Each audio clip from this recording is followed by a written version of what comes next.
નમસ્કાર મિત્રો, genius education add એમની નવી પ્રોડક્ટ રજૂ કરે છે ધન અને ઋણ સંખ્યાના સરવાળા બાદબાકી કઈ રીતે થાય છે.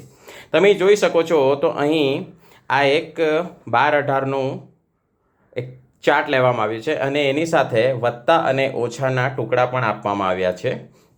હવે આપણે જોઈએ આ કઈ રીતે આનો ઉપયોગ કરવો, વિદ્યાર્થીઓ ધન અને ઋણ સંખ્યા કઈ રીતે. તો અહીં બે ખાનામાં આપ્યા હોય છે, જેમાં પ્રથમ સંખ્યા અને બીજી સંખ્યા, અને અહીં એની નિશાની કરવાની છે, વત્તા કરવું છે કે ઓછા કરવું છે. તો આપણે સૌ પ્રથમ એક ઉદાહરણ લઈએ કે 25 ઓછા 13.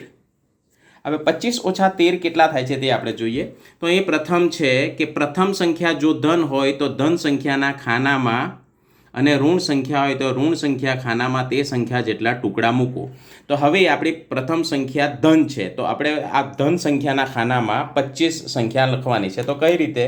તો આ એક છે જેની અંદર 10 છે, તો આપણે અહીંયા 10 મૂક્યું. આ બીજા 10 છે, તો આ 10 દુ 20 થયું, અને આ 5 એકમના એક એક છૂટા ટુકડા મૂકીએ છીએ. તો 1 2 આ 3 4 અને અહીંથી આ એક લઈને આ 5. હવે બીજું સ્ટેપ એ છે, હવે બીજી સંખ્યા ધન સંખ્યાના કે ઋણ સંખ્યાના ખાનામાં મૂકવા તે માટે નીચેના કોઠાનો ઉપયોગ કરીએ. તો હવે કોઠામાં એ છે કે જો ગાણિતિક પ્રક્રિયા વત્તા હોય અને બીજી સંખ્યા વત્તા હોય તો પહેલું ખાનું, અને ગાણિતિક પ્રક્રિયા, તો આપણા ઉદાહરણમાં ગાણિતિક પ્રક્રિયા ઓછા છે અને બીજી સંખ્યા ધન છે. તો હવે આપણે આ લાઈન આપણે જોઈએ. તો બીજી સંખ્યાને ઋણ બનાવીને ઋણના ખાનામાં મૂકો. હવે આપણા માટે 13 છે, તો બીજી સંખ્યા ઋણ બનાવીને ઋણના ખાનામાં મૂકવાની છે. તો આ છે 10 અને તે જ રીતે આ 3. હવે આ 13 સંખ્યા છે, તો અહીંયાથી આપણે આ 3 ટુકડા લઈશું, 1 2 અને આ 3. આ બાકીના ટુકડા અહીંયા મૂકી દઈએ. હવે ત્રીજું પગથિયું, હવે જો ટુકડાઓ અલગ અલગ ખાનામાં હોય તો જેટલા ટુકડા ધનના છે એટલા ટુકડા ઓછાના લઈને અંતે જે ટુકડા વધે જવા. હવે આપણે જોઈએ આની અંદર, તો એકની અંદર 25 છે અને એકની અંદર 13 છે. તો જેટલા સંખ્યા સરખી થાય તેટલું આપણે સાઈડ પર મૂકી દઈએ. તો આની અંદરથી આ 10 લઈ લીધું, તે જ રીતે અહીંથી પણ આ 10 લઈ લીધું. હવે આની અંદરથી 3 છે, તો આ 3 1 2 ને 3, તો તે જ રીતે આમાંથી પણ 1 2 અને આ 3 લઈ લીધું. હવે જવાબ શું આવ્યો છે? તો આવ્યો છે જવાબ 12. 10 અને 2, તો એનો જવાબ આવે છે 12. હવે આપણે એક બીજું ઉદાહરણ લઈએ. 13. હવે આપણે એનું બીજું ઉદાહરણ લઈએ, આને ઉલટી રીતે લઈએ. તો ઓછા 13 વત્તા 25. હવે આપણે એને જોઈએ કે એનો જવાબ કઈ રીતનો આવે છે. તો હવે આપણે સૌ પ્રથમ આપણે પહેલું સ્ટેપ છે ત્યાંથી એમને કઈ રીતનું એ આપણને કરવા કહે છે તે પ્રમાણે જોઈએ ઉદાહરણ દ્વારા.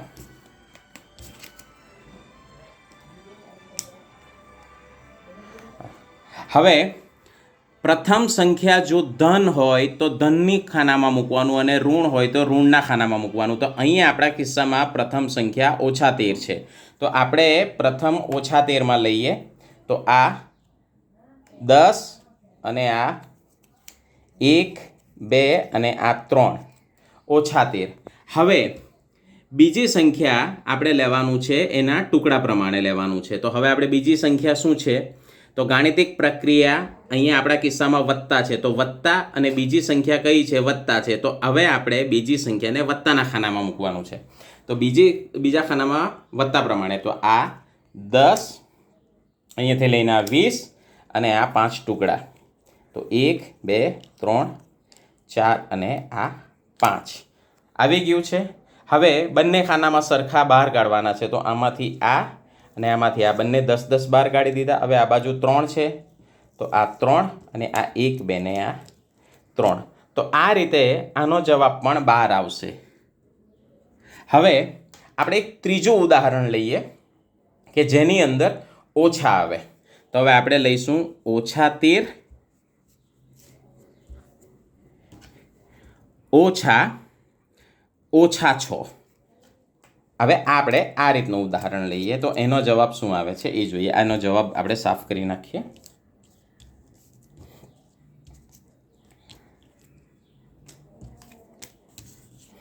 તો સૌ પ્રથમ જો ધન સંખ્યા હોય તો ધનના ખાનામાં અને ઋણ સંખ્યા હોય તો ઋણના ખાનામાં. તો આપણા કિસ્સામાં ઋણ છે એટલે આપણે આ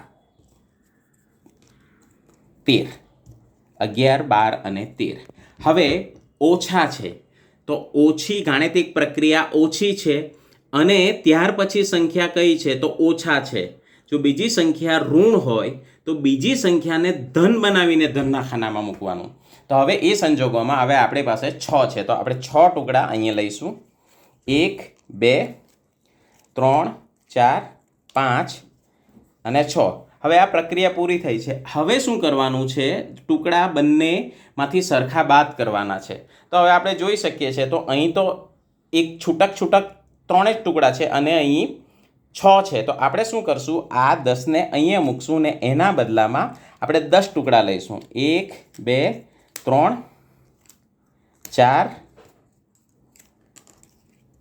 5 આ 6, 7, 8, 9 અને 10. આ 10 લીધા. હવે બંને સંખ્યામાંથી જે ઓછી સંખ્યા જે ટુકડા ઓછા હોય તેટલા બહાર કરવાના. તો આ 6 ટુકડા છે તો આ 6ને આપણે બહાર કરી દઈએ. આ 2, આ 4 અને આ 2, 6.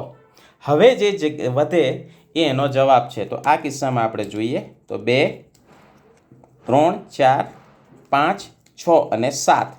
તો અહીં 7 વધે છે. કેવા 7 વધે છે? તો ઓછા 7 વધે છે. તો અહીં જવાબ આવશે ઓછા 7. તો આ રીતે આપણે વિદ્યાર્થીઓને આ ટુકડા અને આ કાર્ડ આપીને એમને ધન અને ઋણ સંખ્યા કઈ રીતે થાય છે એ આપણે સરળતાથી વિદ્યાર્થીઓને પ્રેક્ટિકલ દ્વારા સમજાવી શકીએ છીએ. Thank you.